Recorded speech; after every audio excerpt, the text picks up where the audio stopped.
YouTube? Welcome back to the shop for another Blades to Be video. Should be a fairly quick one today. We're going to spend a little bit of time talking about brazed carbide tooling. When you may want to use some of that, how it compares to indexable carbide tooling or indexable inserts. I was on the hobbymachinist.com forum last week and there was a couple of conversations around brazed carbide tooling, how you sharpen them, when you may want to use it, how it compares to indexable carbide inserts. So I thought it'd be worth putting out a video and help some people understand where there is still a place for these brazed carbide tools even in the world we live in of inserts today. So before we get down on the bench, appreciate you watching the video. As always, if you like the channel, if you like the videos, you want to see more videos on machining, tooling, everything else going on here in the Blades to Be shop, please go ahead and hit that subscribe button. We're trying to get videos out for you every Saturday morning at 7 a.m. And if you want to know exactly when that video is coming out, hit the subscribe button, ring the bell, and that'll alert you to when they come out. All right, let's get down here on the bench and let's talk some tooling. So I've got a variety of tooling down here on the bench. These first two are going to be indexable inserts. So with your indexable inserts, you get this fancy tool holder, and then you put inserts. Everything on here is at precision angles, and the folks who make these have worked really hard to figure out what's going to be the best angle for this tool to perform. And what you get with indexable inserts is you get this great repeatability. So especially with this quick change tool post, every time you're taking this off your quick change tool post and you're putting it back on, if you are using indexable tooling, then even if that gets dull, I turn that insert, this is still going to go back onto my tool post the exact same way. So you get this great repeatability with indexable tooling and a quick change tool post. You want to see more about that? You can watch a video I put out on getting the most out of your DRO tool offsets. Goes into a lot more detail on how that quick change tool post gets into that repeatability and how that's going to help you get repeatability on your parts. So with the inserts you get a variety of different angles. You're going to have this tool. It's going to work for facing, be able to use it that way. You've got this tool for turning. You can also use this tool for facing. But the main thing is you get this phenomenal repeatability, and they're just simple. You don't have to sharpen these inserts. When they get dull, you undo a screw, you turn them. When they get dull, you throw it away, and it's done. Clearly, there are some advantages to indexable tooling. One of the disadvantages to indexable tooling is it's a little bit harder to customize, and there are times when you want a custom tool, especially if you want to get in there and do a radius, something like what we have going on with this tool. So if you want to be able to go in with a radius, you can buy radius inserts, but if you start buying a insert and an insert holder for every one of those specialty operations, you may just end up with a whole lot of holders and a whole lot of inserts, and for a hobby shop, that may just become unaffordable. So where I typically am still using the brazed carbide is when I want that custom tool. I want some of that flexibility for a one-off job, maybe something I'm only going to do a few times, and I don't want to put out the additional money to have inserts and a tool holder for that specialty operation that I may not do often enough to warrant here in the hobby shop. That's where I still see a great place for brazed carbide tooling. It's the original insert, so to speak. Only here, instead of the insert being screwed on, it is brazed in place. So you've taken a nice piece of hard carbide for tooling and you have brazed that onto just the rest of this. Everything else you see here that's blue is just mild steel. It is not a cutting tool at all. It's just a piece of steel. This is your only cutting surface, is this brazed piece of carbide brazed on the end here.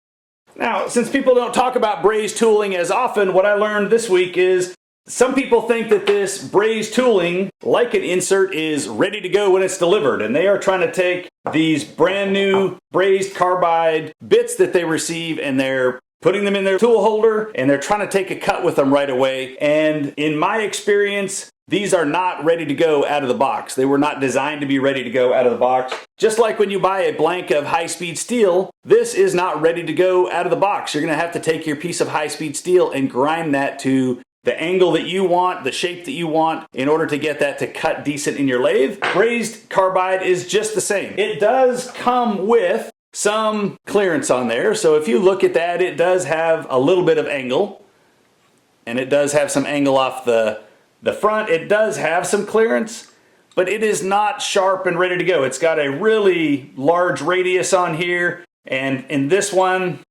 that one's not too bad. Let me see. This is the one. This tool is pretty flat down the side, so it doesn't have a lot of clearance on there. So again, these are designed to be sharpened before that first use. And big difference from indexable inserts is you are going to sharpen these a lot more often. These are not a use them once and throw them away tool. They're not when they get dull you throw them away. These, and especially since I have such large 3/4 inch brazed carbide tooling here, you know, if you get the 3/8 ones, the piece of carbide is going to be a little bit smaller. But you could literally sharpen this probably 50, 60 times, maybe more than that, depending on what shape you put it into and what kind of roughing cuts. So this piece of tooling, if it doesn't get smashed or broken or something like that, you're going to be able to take a lot of cuts with it, but you are going to sharpen it, and that means every time you take it out of your lathe, every time you take it out of that tool holder and you sharpen it, every time you put it back on, you're going to have to reset. So it's not going to go back to a repeatable position on your DRO like the indexable tooling. Every time you take this off and put it back on, even if it gets dull and I turn it, the next insert is going to go into the same place. This one, every time I take it out and sharpen it, it's going to be in a slightly different place, and I'm going to have to reset my DRO to do that. The other thing that I find really nice about the brazed carbide is if you want to take really small cuts, if you're taking 2 or 3 thou cuts, I find that I can get a much better finish with a brazed carbide tool than I can with a carbide insert. I can sharpen this to a really fine point. I can get it very, very sharp, minimal radius. I can actually just break the end and it's almost not like a radius, it's almost like a little flat on that corner, and you can get a really, really nice finish. The difference is because you're sharpening it so sharp and it's not as rounded, then that tip isn't going to last as long. So you're going to take a couple of finish cuts and then you may have to go over and touch it up again to sharpen it. I saw a couple of videos where people were trying to hone these and sharpen them on a stone by hand. Obviously that is an option, you can do that, but we'll go over here. I use a silicon carbide grinding wheel, and then I've got a diamond cup wheel that I touch them up on to finish, and you should be able to touch up your edge on these. You should be able to sharpen them up just within a matter of a couple of minutes. Go back over to your lathe and take a cut. So let's look at a couple of blanks here. So we'll take a look at a threading tool. This one is what comes right out of the box. You can see all the blue paint still on it. And here's one that I have sharpened. On this brand new one, you can see that there's a pretty good amount of overhang of the carbide off the front of the tool there. And when you're sharpening a tool, you do need to make sure that you're going to have relief in here. You need to have clearance so that when it's up against your work, that the rest of this mild steel part of the tool isn't going to interfere, and you only want to have this cutting edge, this part right up here on the top, is what's going to be making contact with your work. So you want to have a clearance angle, and you're trying to find the balance between the minimum clearance angle that you need to clear your work, and if you don't want to go too much because then that's going to weaken the tool, especially where it's overhanging right there. I would not be very comfortable cutting a thread with that overhang. I much prefer to go in and sharpen that tool so that you can see I've sharpened this one and I've gotten rid of the overhang. There's still just a little bit right there. I mean, the tool, I've gone into the mild steel on most of it right here. You can even see a little bit of that line where it was brazed. And there's just still a little bit of overhang on this front, but I feel like it has a lot more support underneath that cutting edge and underneath that cutting surface by sharpening that in there. And as I sharpen this more and more, I will get rid of the rest of that black line, and the carbide and the mild steel here that's the tool holder, that is just going to all blend together. But you're going to maintain the clearance where you make sure that you have enough room that you're not going to get drag when you're cutting. So this cutting edge right here is what's going to be up against my threading, and the rest of that I'm going to have clearance the rest of the way through there to cut. So there's a threading tool. Again, here's a turning tool. Here's one that's fresh out of the box. You can see again quite a bit of overhang of the carbide there. It does have enough relief, enough clearance here, but it's just not a clean, sharp edge. I wouldn't want to go in there and start trying to take a cut with that and expect to get a good finish. So here's one that I have touched up. Still have some overhang, so I haven't gone all the way into the carbide yet. A little bit more on the front of this. So on the front, there's just barely any overhang still on that front edge. A little bit more overhang here on the side. But I have gone and sharpened both of these edges right here, so I've gotten rid of the radius, and I have sharpened that point in there to what I want, which is just barely a broken edge on that for taking a good sharp finish.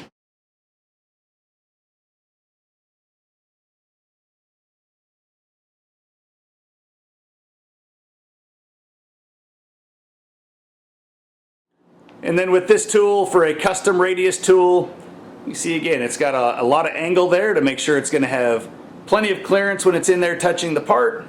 So you're going to have a lot of clearance, and it's this cutting edge all the way around that is nice and sharp. On this edge, since I'm really getting in there to the front, I'm not using, I'm not getting back in here on this flat since I'm trying to use this to cut a radius. I'm going to hold that in there on an angle like this. So I'm only cutting from about there around to about there.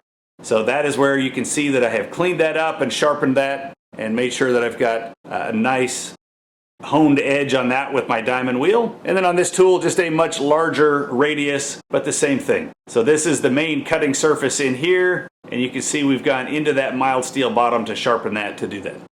So that's it with brazed tooling. Let's go over to the grinding wheel, and I'll just show sharpening one. So I'm going to take this new cutting tool right here, and I'm going to sharpen that up. So I'm going to clean up this front edge right here, and we'll talk about how I'm going to hold that on the grinding wheel when I go over there to do that. So I'm going to sharpen it on the front, I'm going to sharpen this edge, and then we're going to go over to the lathe and we're going to take a couple of cuts with that, and we're going to see how it cuts, and we'll see how it takes a really, really fine finish cut on a piece of annealed 4140 that I have over there. Sometimes getting a nice finish on a annealed 4140 can be a challenge. Let's go see what this brazed carbide bit can do for us to get a finish on some annealed 4140. All right, let's go over to the grinder.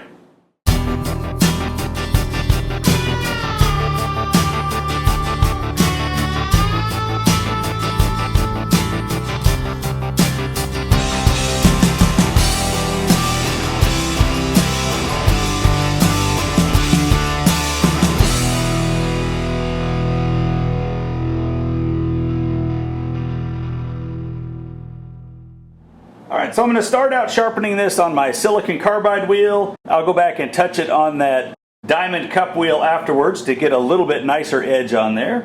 And what I'm going to do is very, very similar, or pretty much just the same as sharpening a high-speed steel tool bit. I'm going to hold that on an angle down under here, and that's going to make sure that I have angle away from my cutting edge to make sure that this top cutting edge is what's going to make contact when I put that into my piece of steel on the lathe here in a moment.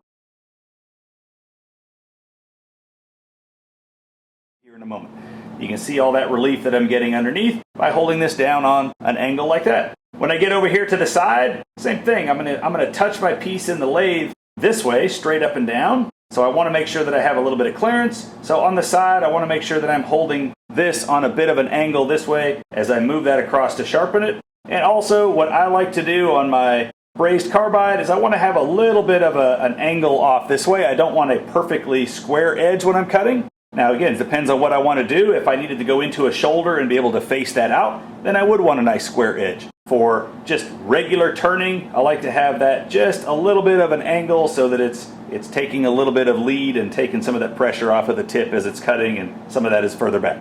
So that's how I'm going to grind this one. I'm going to just make sure that I keep similar angle back over here where I've got relief on the back side, so that when that gets in there and contacts my piece of steel, I'm going to have a nice sharp edge up in here. Sharpen it, and then once we get to the cup wheel, I'm just going to break that front edge, and we'll go over to the lathe and see how that cuts.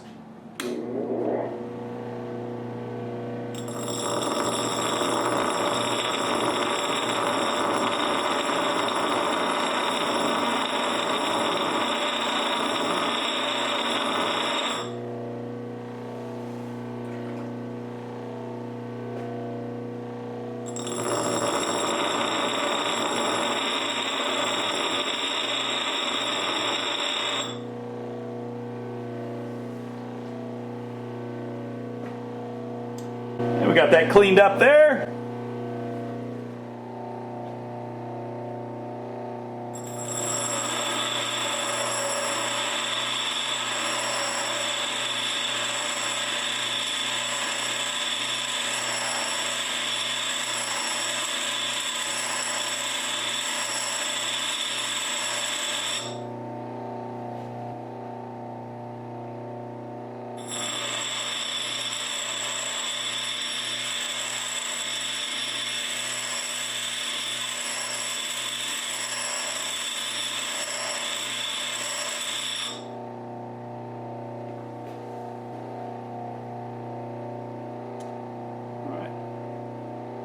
So we've got much less overhang.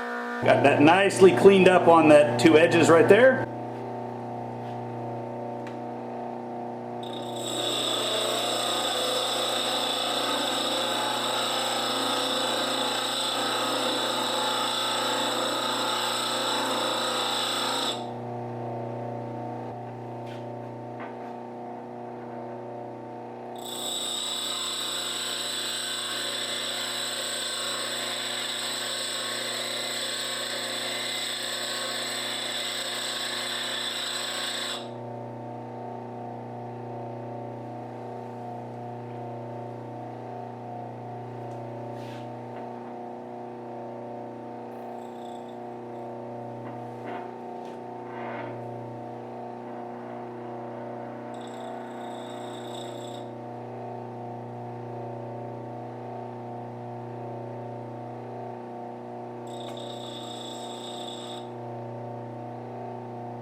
Got that cleaned up, all blended in.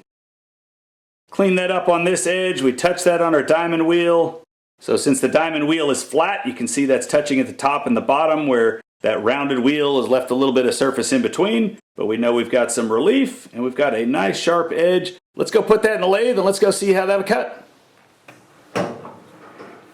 That should give a pretty good view of what's happening there. We'll take a look at this finish.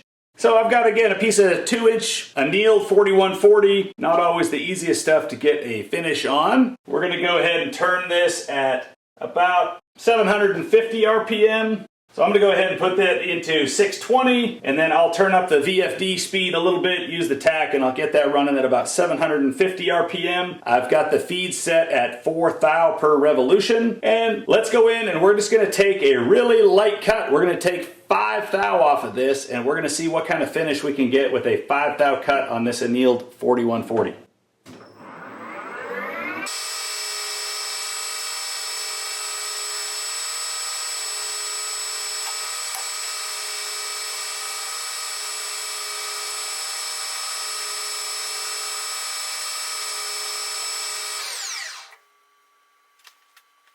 So there you can see I was even getting some nice chips breaking off of there and really ended up with a decent feeling finish. Feels very, very nice on there. Let's see how that compares. Let me put on I'm going to put on 2 different types of inserts and let's see how they compare on a 5 thou cut going across this 4140. So to be fair, let me make sure I turn that insert, get a fresh edge.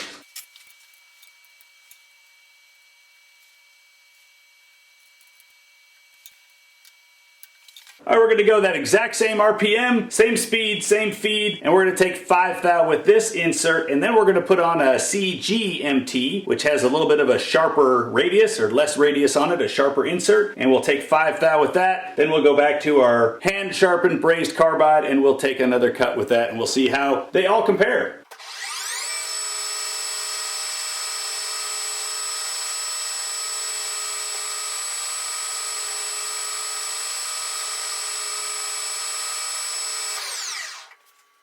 So similar finish, a little duller in my opinion. I left this other step over here, so we'll see if we can't get a nice close-up of this after it's all done.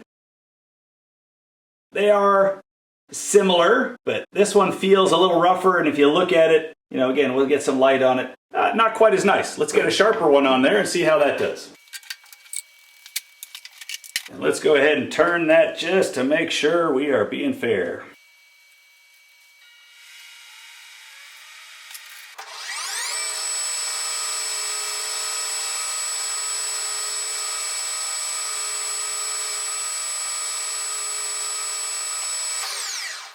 Alright, so getting some nice chips off of that one. So that one is, I would say, closer to our brazed carbide. I think definitely nicer than what we had with that higher radius on such a light cut at that speed and feed. So now let's go back to our brazed carbide and take another skim off of that, and we'll see how all of these compare.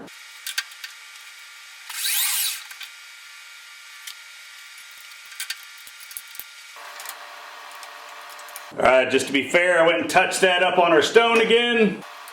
Make sure that every one of these cuts is with a freshly sharpened tool bit.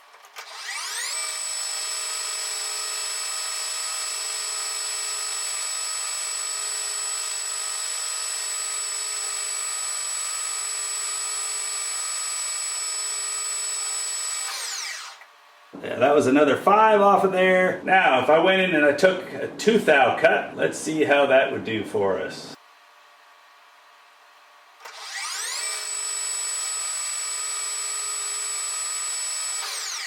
Okay, so we start to go in there for 2 thou, and you can start to see the finish change a little bit on us there. But let's get this out and take a look, and I think you'll find that the finish I have here and the finish I have here are the 2 nicest finishes, and that was with our brazed carbide piece, and just a little bit lesser finish on those other 3 spots. So let's take a look. Okay, I think that's about the best focus I can get there. So as a reminder, this is our brazed carbide, this was our higher radius insert, this was our sharper lower radius insert, This was our brazed carbide again here, and then this was our brazed carbide on a 2 thou cut, all at the same speed and feed. And not sure if you can see that, but just a little bit more tearing and everything looking here. I'll see if I can't get a really nice magnified picture to drop in here with my phone.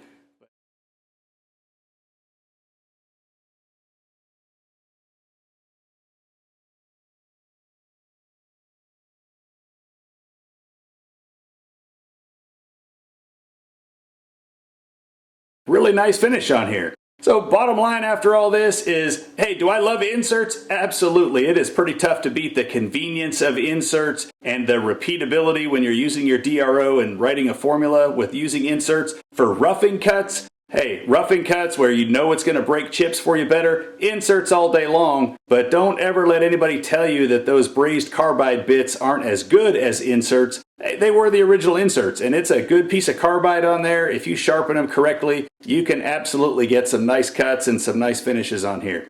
One last thing, we're going to put this back in and we'll show you that these carbide inserts these brazed carbide are pretty tough as well. I'm going to crank the speed up a little bit on a fine cut, and let's see if we can't really shine up the finish on this piece. When you're taking a light cut, you can turn the speed up a little bit, and let's see what these brazed carbide tool bits can handle.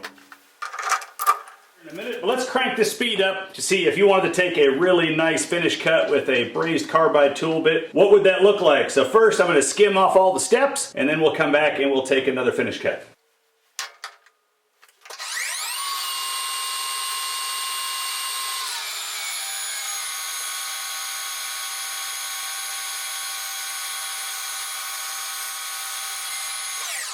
Okay, we got rid of all our steps off of there, and you can see you put a little bit of pressure and we really started getting a nice finish off of that.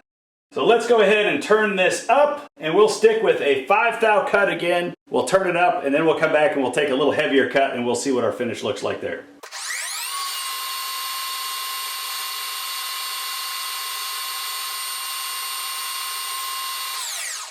So there was a 5 thou cut at 1200 RPM. And a really nice finish there. You use the magnifier on the camera again, and we'll get a nice picture of that one before we turn it off.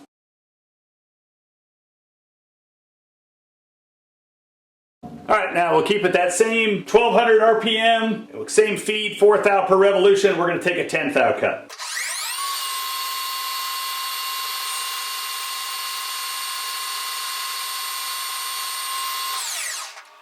And you see with that 10 thou cut, with that little bit of lead angle I have on there, breaking chips very nicely. With my 5 thou cut, we got a little bit of the bird's nest going on. But at 10 thou, broke chips off there really nice, and we'll snap a picture of that. We'll drop that in there as well.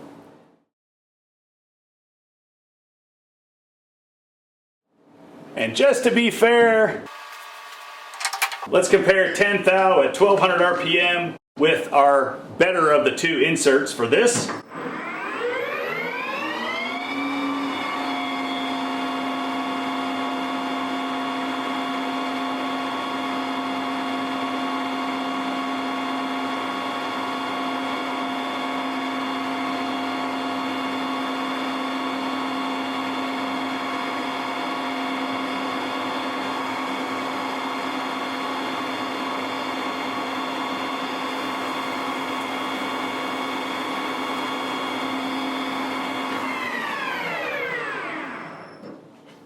And you can see now with a 10 thou cut with the insert, same speed, same feed, we were not breaking chips, and still a pretty decent finish, but not quite the same shine that is on there from that brazed carbide.